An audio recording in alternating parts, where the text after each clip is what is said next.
پس منم. قیصر حال مادر جان دوباره خراب شده.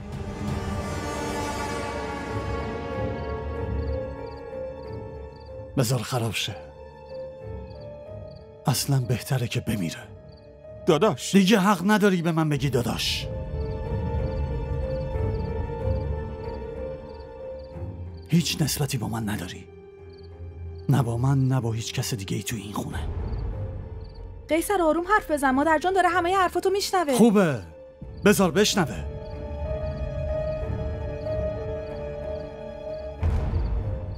قسمتش نیست یه روز خوش ببینه. بذار همینطوری بشینه و نفس‌های آخرشو بکشه.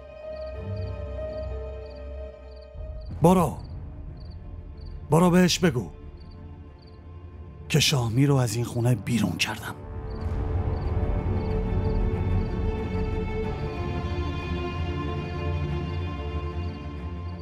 قیصر برو، همین کاری که بهت میگم رو بکن. قیصر آخه اگه نمیری خودم برم. چرا؟ دارم میرم.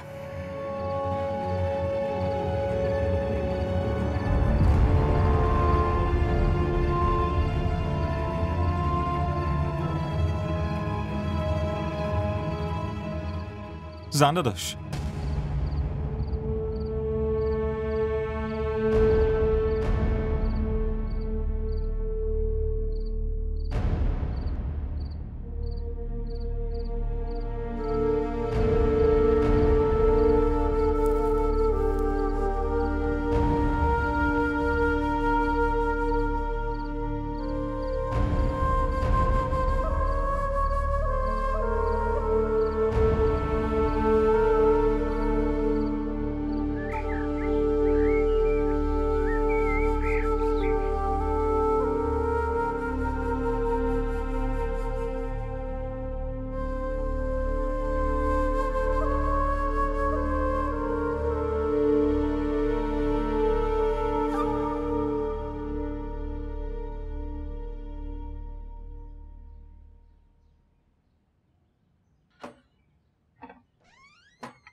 صبح بخیر.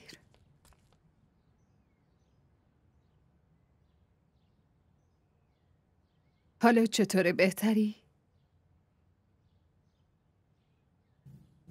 هوری کجاست؟